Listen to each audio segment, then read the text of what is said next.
The snow whispered like secrets as it fell, soft and soundless, cloaking the high plains in white. The wind came slow, brushing through barren cottonwoods and across the wide, open emptiness that stretched from one lonely ridge to the next. A man rode into that quiet, no sound but the creak of saddle leather and the dull thud of hooves muffled by the fresh powder. He kept his eyes low, hat brim shielding a face carved by sun and sorrow. Daniel Colt had the look of a man who had once believed in something. Now he just rode. A rifle was slung across his back, balanced like a cross he didn't know how to put down. His coat was patched and stiff with a memory of old winters. He carried no badge, wore no brand. Only his eyes spoke, and they didn't speak much anymore. The trail he followed wasn't marked. Just a faint curl of chimney smoke seen 3 miles back, and a bitter promise offered by a man with too much gold and too few morals. "She's a squatter," the man had said in a saloon corner thick with pipe smoke. "Alone, but for a boy. No man, no deed.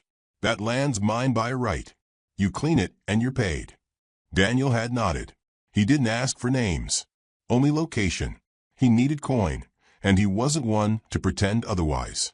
There were debts from his past, a sick wife buried in the red dirt near Tombstone, a child lost before she drew breath, and jobs taken after that he never spoke of. Men like Daniel didn't beg the world for kindness. They rode until something made them stop. The house came into view just past a bend in the creek.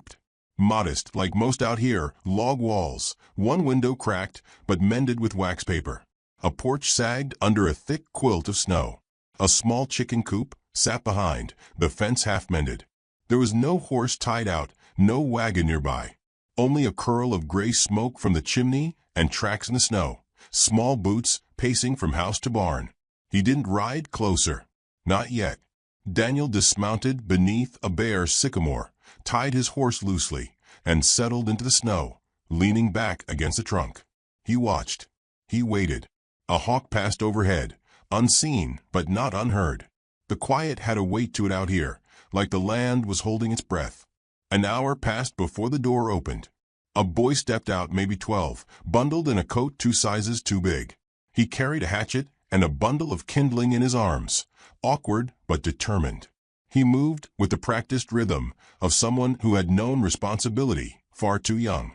Behind the glassless window, a shadow moved, a woman's form, slim, her sleeves rolled, bending over a stove. Daniel's hand rested on the rifle beside him. He could do it now. 1 shot. Quick. Efficient. They'd say it was bandits. No one would come looking. But the boy knelt near a weathered marker just past the porch, no more than a cross of rough cut, with half buried in snow. He placed the kindling gently beside it, his breath fogging in the cold, then touched the marker's top with both gloved hands. "Good night, Pa," the boy murmured. "Mama says you're watching." Daniel closed his eyes. Something inside him, something rusted and broken, twitched like a forgotten nerve. He stayed under the tree until dusk. Hunger gnawed at him, but it was familiar, like an old friend who came to sit beside you when things got quiet. He watched the boy drag the kindling inside, watched the flicker of lamplight take the window. The woman never stepped outside. Night wrapped the prairie in silence. He dreamed in fits, head nodding against bark.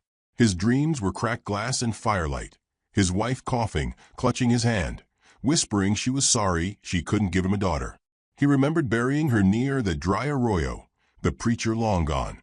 Just him and the wind. That was the day he stopped speaking her name.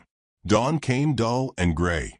He rose, stiff with cold, and walked toward the cabin, steps crunching through frost. When he knocked, it wasn't loud. Just 3 quiet taps, enough to announce a man too tired to lie. The door opened halfway. A woman stood behind it, shawl around her shoulders, her dark hair braided down one side. Her eyes were steady, gray like river stone, not soft, not harsh, just clear. She didn't speak. "I'm headed west," Daniel said, voice low. "Got caught in the snow. Saw your smoke." Her gaze dropped to the rifle slung over his shoulder. "Ain't much here." "I won't trouble you long." A long pause. Then, Barnes dry. "Hey, if your horse needs it, I'll bring bread." She closed the door. Daniel exhaled, something between relief and regret. The barn was small but tight. He unsaddled his mare, brushed her down. The horse didn't complain. Like him, she was used to silence. An hour later, the boy came. He carried a tin plate with cornbread, 2 boiled eggs, and half an apple. He offered it like an offering to a tired god. "My name's Tommy," he said. Daniel nodded. "Thank you. You got a name?" Daniel hesitated. Then Colt. "Like the gun." He nodded again. Tommy considered this. "You staying long?" "No." Tommy kicked at a loose slat in the stall wall. "Mama says folks don't stay long." Daniel didn't answer. He took the plate, set it down on a barrel, and sat in the straw. Tommy watched him. "You got any kids?" Daniel looked at him fully, then really looked. The boy had sharp eyes, the kind that notice things. He had his mother's jaw, maybe. Or maybe the world had just shaped him to fit whatever life had handed out. "I did," Daniel said finally. "Didn't live long." Tommy went quiet. He left a minute later without another word. That night, Daniel sat by the barn window and watched the light flicker from the house. He thought of his rifle. He thought of the man in the saloon. He thought of what waited if he didn't return with proof. But mostly, he thought of the way the boy had said good night, Pa, to a wooden cross. The next day, Susie, he guessed that was her name, brought a tin of coffee.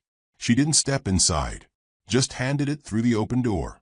"You can leave any time," she said, not cruel, just plain. "I will." A nod. Then, softer, "The boy likes you. He doesn't talk to most." Daniel looked down at the tin in his hands. Steam curled up, bitter and warm. "I ain't anyone to like," he said. She didn't argue. She turned, and he watched her walk back through the snow, braid trailing like a line behind her. She moved like someone who'd fought too many winters, and won by just enough to keep going. He stayed 3 days, helped Tommy split wood, mended the chicken fence with an old coil of wire, said little, watched everything. He told himself he was just waiting for a better shot. But the truth sat with him at night and whispered otherwise. The boy had started calling him Mr. Colt, but one night, half asleep beside the barn stove, Daniel heard the boy murmur again in that low dream voice, soft as falling snow. "Pa, don't go." Daniel hadn't moved, just sat in the dark, staring at nothing, feeling the words fall over him like absolution or a curse. He didn't sleep. The next morning, Susie stepped outside to gather water.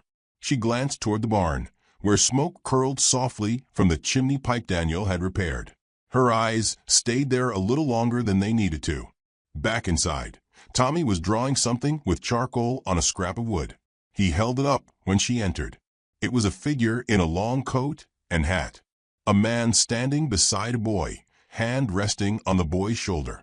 "Is it all right," he asked, "if I give this to him?" She looked at the drawing, then at her son, then at the window where the snow had started again.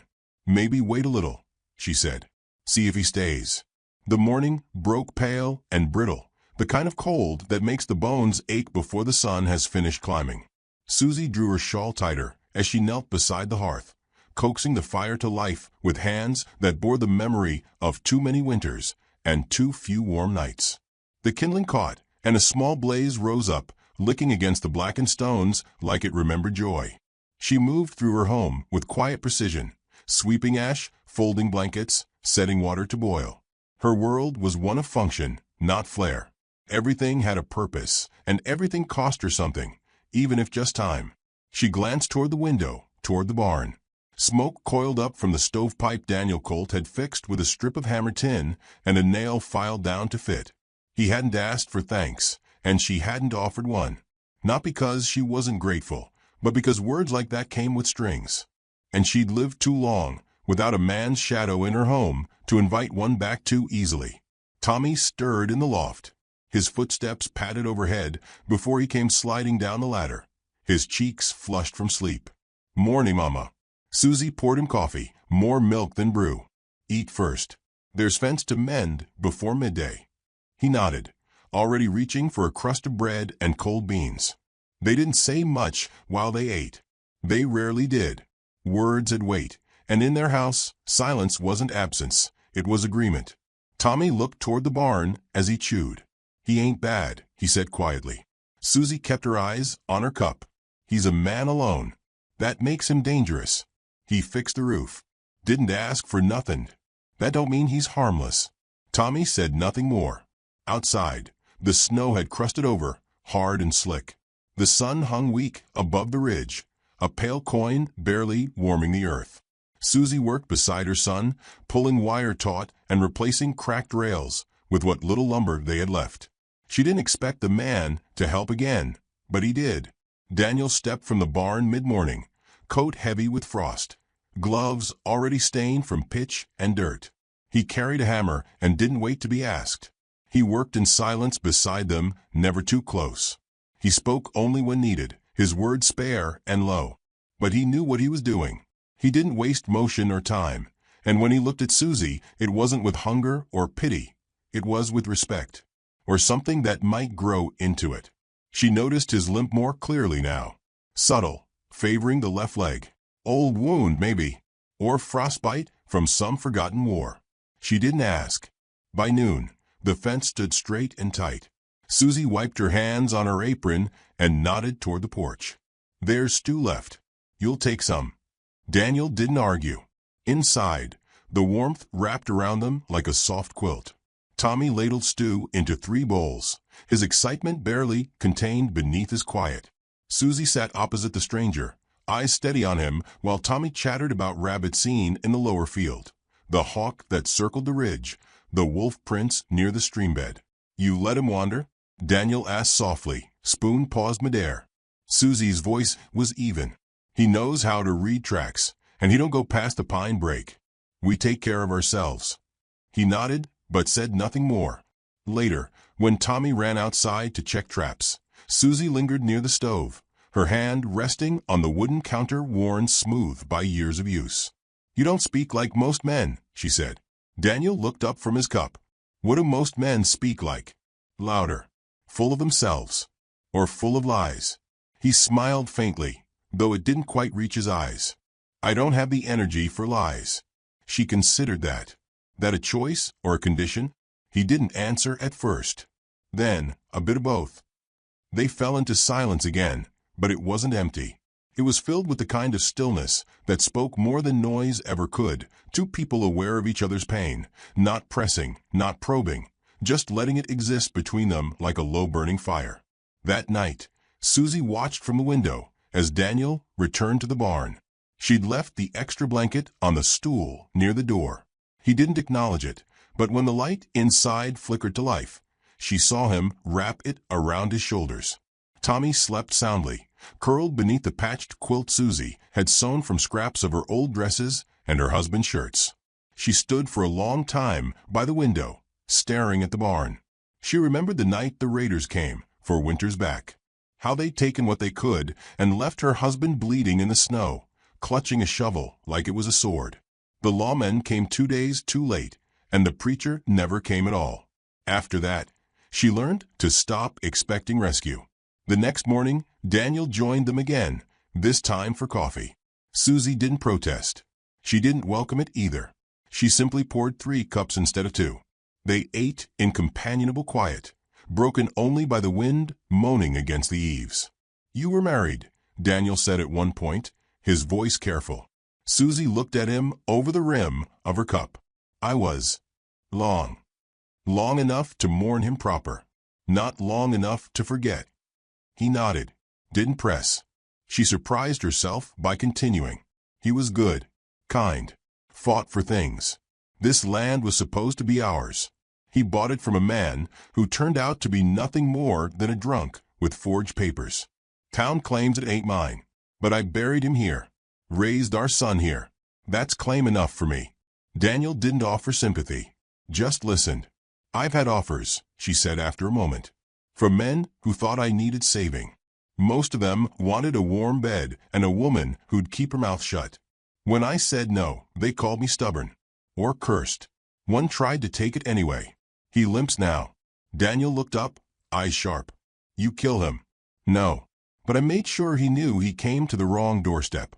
She let the silence settle again. Daniel's gaze didn't waver.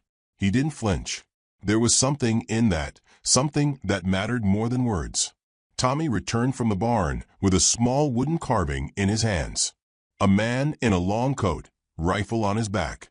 He offered it to Daniel like a peace offering. "I made it for you," the boy said. "Hope you don't mind." Daniel took it, fingers brushing the rough edges. "Looks better than I do." Tommy grinned. "Mama says I got my pa's hands." Susie froze, just slightly. Daniel looked between them. "You remember your father?" "Some," Tommy said. "Mostly stories. Mama says he was brave." "He was," Susie said quietly. That night, the fire crackled low. Daniel stood at the edge of the porch, staring into the dark. Susie stepped beside him, arms folded beneath her shawl. They didn't speak at first. "He's getting attached," she said. "I know. You planning to stay?" Daniel took his time before answering. "I don't plan much anymore." She nodded. "Fair enough." The wind carried the scent of pine and distant smoke. Somewhere an owl called low. "If you're running from something," Susie said softly, "I won't ask. But don't bring it here." "I didn't mean to." "Doesn't matter what you meant. Matters what follows." He turned to her, something in his eyes unguarded for the first time. "I was supposed to do something awful. I didn't. And now I don't know what that makes me." Her face didn't change, but her voice gentled. "It makes you human." He looked back into the dark. "Feels like something worse." She stepped back toward the door, then paused. "You're not the only one trying to live with choices." She left him there, under the stars, with only the wind and the carved figure in his hand. Inside, Tommy whispered in his sleep again, dreaming of men who stayed. And Daniel Colt stood motionless on the porch, a man caught between who he'd been and who he might become, the snow drifting soft against his boots as if trying to bury something that refused to stay dead.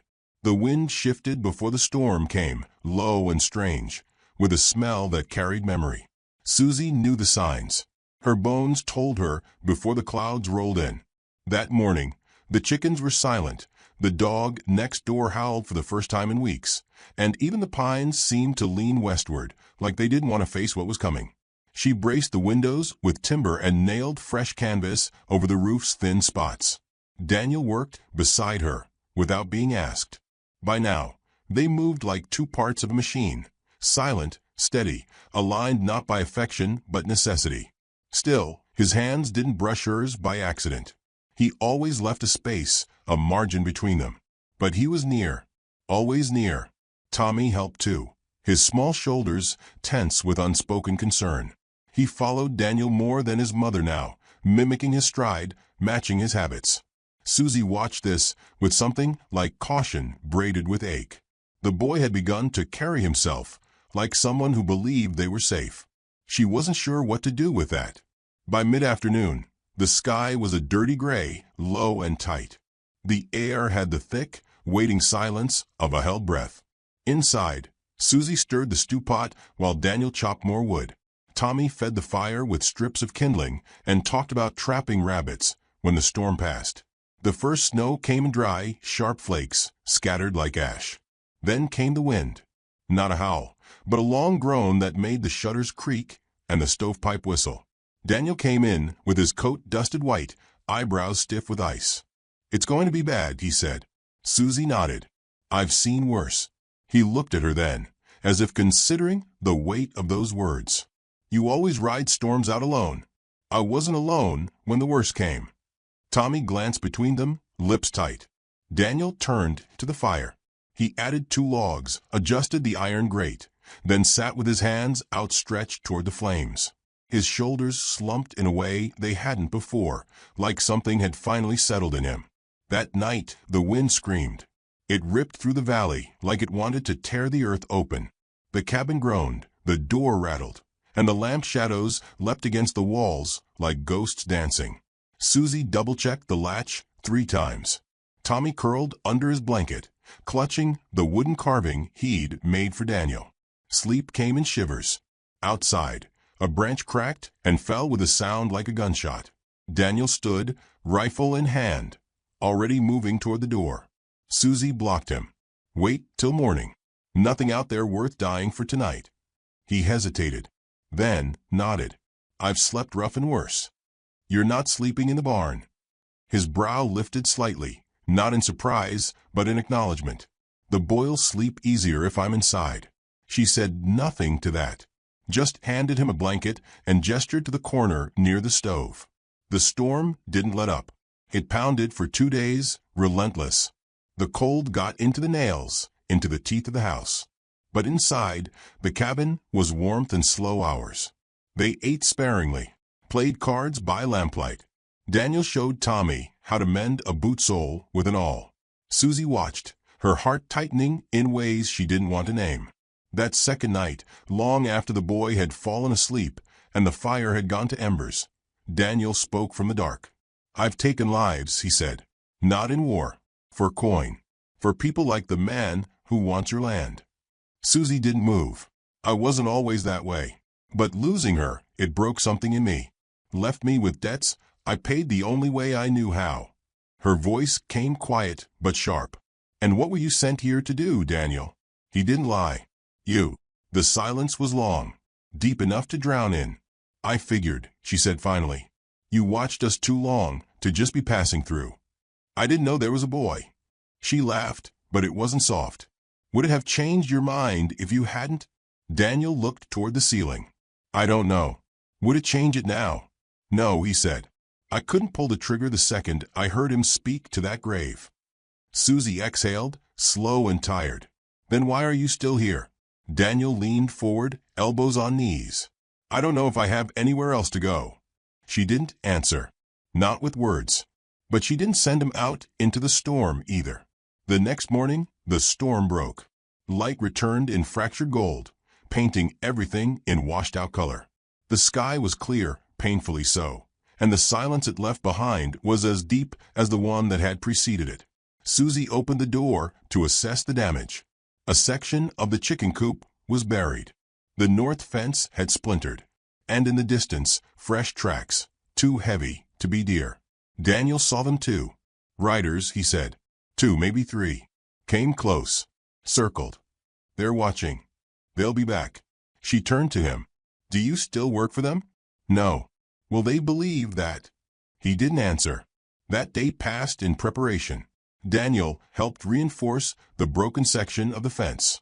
Susie sharpened the axe. Tommy asked questions they didn't answer. His eyes had changed, less soft, more wary. That evening, as the sun dipped behind the hills and cast the world in amber, Daniel cleaned his rifle with careful, reverent hands. Susie watched him, and something about the way he handled the weapon, no longer as a tool of trade, but as a burden, made her speak. "You've changed." "Not enough." "Enough to stay when running would be easier."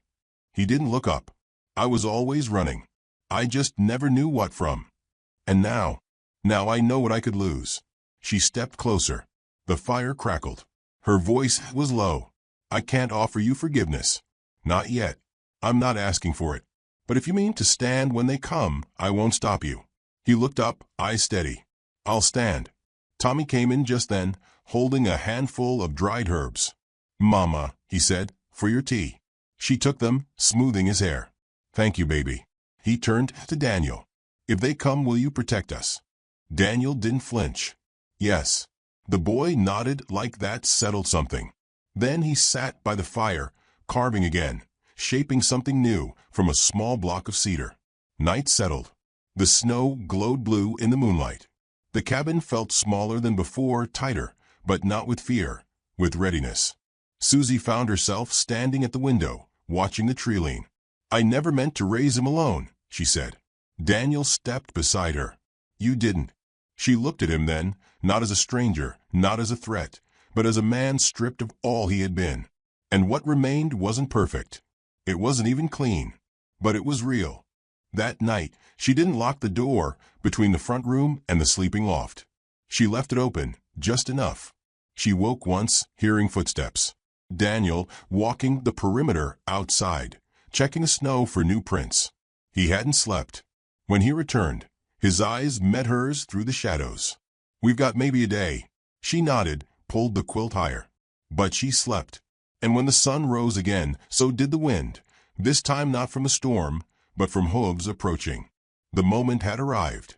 The wind stirred the snow into silver spirals as the riders came, 3 of them, maybe 4, shadows at first, then outlines against the pale dawn.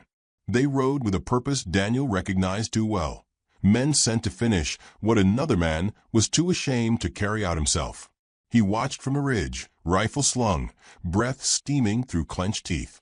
Susie stood on the porch, steady as iron. Her shotgun rested against the doorframe. Tommy clung to her skirt, eyes wide but jaw set like his father's.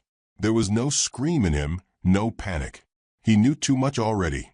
"They're early," Daniel said as he came up from the edge of the tree line, snow clinging to his coat and boots. "They're here," Susie replied. No need for more. The men rode closer, reining in 30 yards from a porch. One wore a red scarf like a banner of violence. Another had the long, twitchy fingers of a man too eager for killing. The third had eyes too calm for what was coming. Daniel's gut twisted. He knew that type. They didn't shoot to warn. They shot to end. The one in the scarf spoke first. "Nice place you got here. Shame you don't own it." Susie didn't blink. "It's mine. My husband died proving that. Law says otherwise. There ain't no law out here. Just men too afraid to do their own dirty work." The twitchy one laughed, already dismounting. "Ain't no need for this to get ugly, ma'am." Daniel stepped forward. "It's already ugly." All 3 turned to him. The red scarf leader narrowed his eyes. "You're Colt." Daniel nodded. "You were supposed to take care of this." "I changed my mind." "That's so." "Seems that way." The man spit into the snow, the glob hissing as it hit the cold. "Then I guess you're in the way now." Daniel unslung his rifle and chambered around with a sound that cut the morning like a blade. "I've been in worse places." The 4th rider revealed himself then, coming around the back with boots too clean and eyes too polished. He wasn't muscle, he was message. A man sent to confirm the deed for the man who paid. "I see what this is," he said softly, eyes on Daniel. "You went soft. Thought you'd play house. That it?" Daniel didn't answer. The man turned to Susie. "You think he's here to protect you? He's a killer. Same as us. Only difference is we still get paid." Tommy stepped in front of his mother, shoulders squared like a boy trying on manhood too soon. Daniel moved before he thought, 1 step forward, a hand on Tommy's shoulder. "You don't need to be brave right now," he said. "That's my job." The 4th man smirked. "Touching." "Really?" Daniel turned toward him. "You walk away now, and I won't have to bury anyone." The man looked to his companions. "I say we finish it. Burn the house if we have to. The land's worth more without her on it." It happened fast. The twitchy one drew first. Daniel fired. The shot cracked through the cold like thunder. Twitchy fell backward, his revolver skittering across the ice. The red scarf man lunged toward the porch. Susie stepped forward and fired both barrels. The blast knocked her back, but the man dropped, red spilling across the snow like a curse. Tommy screamed. Not in fear, rage. It was the sound of a child who understood too much. The 3rd man, the quiet one, ducked behind a pine, returned fire. Bullets snapped past Daniel's head. He dropped to a knee, aimed and squeezed. The man cried out and fell sideways, dragging a streak of red behind him. Only the 4th remained. The one who didn't draw. The one who smiled with teeth like cold ivory. "You just bought a war," he said, backing away. Daniel kept his sights on him. "I was already in one," he said. The man disappeared into the woods, his horse thundering behind. Silence returned, but not peace. Susie stood shaking, her gun smoking in her hands. Tommy clutched her waist, wide-eyed, unblinking. Daniel's rifle lowered slowly, his chest rising and falling with effort. Blood steamed in the snow. 3 men lay broken beneath the pine branches, crimson mixing with white in ugly rivers. Susie moved first. "Get the shovel," she said to Daniel. "We ain't leaving them to rot." He nodded, said nothing. They dug through frozen earth, hands numb, back sore, breath fogging in the brittle air. Susie didn't flinch. She'd buried worse. Daniel worked beside her, grim and silent. When it was done, they piled stones atop the shallow graves. No prayers. Just dirt and weight. That night, the fire was low. The house smelled of gun oil and pine. Susie sat by the stove, hands wrapped around a chipped cup of tea. "You should leave," she said. Daniel didn't answer. "They'll send more." "I know. They'll come harder next time. More men. Maybe with badges." "I'm not running." She looked at him then, tired to the bone. "Why?" He leaned forward, elbows on knees. "Because I don't want to be the man who ran from the first thing that mattered in years." She blinked. Once. Twice. "I don't need saving, Daniel." "I know. But I need someone who won't leave when the smoke clears." "I won't." She stood, walked to the window. Outside, the grave sat beneath a moonlit blanket, almost peaceful. But the blood was still in the snow. It would be there until spring. Tommy came downstairs, clutching a blanket. He didn't speak, just crawled into her lap, pressed his face to her side. She held him, hand stroking his hair. "He called you Pa again," she said softly. Daniel looked at the fire. "I heard. You okay with that?" He looked at her. Really looked. "I'd be honored." The words hung in the air like truth too big to take back. The next day, Daniel rode to town. He didn't stay long, just long enough to find the man who'd sent him, the one with coin and cowardice. He dropped a pistol on the man's desk. "Don't send any more," he said. "You're not buying blood for me again." The man sneered. "You think one warning's enough." "No," Daniel said, leaning in close. "But I think one corpse with your name pinned to it might change opinions." He left before the man could answer. Back at the homestead, Susie was chopping wood when he returned. She didn't speak, just handed him a canteen. That evening, as snow began to fall again, Daniel repaired the barn door. Susie boiled water for stew. Tommy fed the chickens. There was no victory, only breath, only survival. That night, Susie stood at the porch and looked out over the fields, frozen, but still theirs. Daniel joined her, hands in his coat. "You think they'll stop?" she asked. "No. But you'll still stay?" "Yes." She reached out, fingers brushing his. It wasn't love. Not yet. But it was the beginning of something true. Behind them, the fire flickered. Inside, the boy slept. And outside, beneath the quiet snow, the land held its breath. For what came next? Spring came slow and stubborn to the high plains. Snow melted in patches, not sheets, leaving behind a wet, stubborn earth that swallowed footsteps and softened the silence. Buds pushed from bare branches like small rebellions. The wind changed, too, less sharp, more curious, like it had questions now instead of warnings. Daniel woke each day before the light fully broke, rising not from instinct but purpose. He mended fence posts with hands that had once been better at taking life than fixing it. He patched the roof, rebuilt the coop, cleaned the tools after every chore. Susie never asked, and Daniel never explained. He simply stayed. The land felt different beneath his boots now, not borrowed, not watched. Claimed. Not by ownership or deed, but by work. By the ache in his muscles and the sweat in his collar. He could feel the roots of something. Belonging, maybe, threading under his skin. Tommy followed him everywhere. No longer just a boy watching a man, but something closer to a shadow cast from trust. He still carved figures, now more refined. Men on horseback, birds in flight, a woman with a braid down her back. He handed one to Daniel one evening near dusk. It was a carving of them, Daniel and Tommy, standing shoulder to shoulder. "I made it from cedar," Tommy said, "so don't rot easy." Daniel took the carving with careful hands. His voice was rough when he answered. "Neither do we." Inside, Susie watched from the window, hands dusted in flour, the smell of baking bread softening the edges of the room. Her face, once guarded, had shifted over the months, lines still firm, but her gaze carried something quieter now. Not peace, not yet, but rest. A kind of acceptance that didn't come easy to women who'd buried too much and trusted too few. One morning, while Tommy was out checking the stream traps, Susie and Daniel sat by the garden plot, knees in the dirt, planting rows of cabbage and beans. The sky was clear, and the air smelled of thawing pine. "You said once you didn't know what kind of man you were," she said. Daniel wiped his brow with the back of his sleeve. I still don't. She shook her head. I do. He didn't look at her. And you're the kind who stays when staying's harder than running. That settled between them like a stone thrown into still water. Later that afternoon, the sound of hooves cracked through the trees. Not one horse.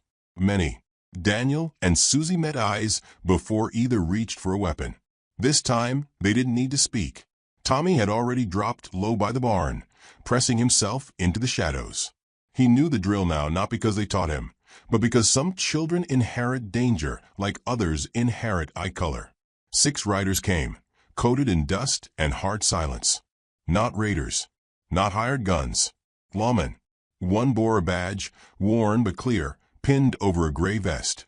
He dismounted with the ease of someone used to power and tired of wielding it. You Daniel Colt? He asked. Daniel stepped forward slowly. I am. The lawman's face was unreadable. You're wanted in 3 counties. Daniel didn't flinch. I know. Susie stepped to his side. He doesn't run anymore. The lawman looked at her. Then the house.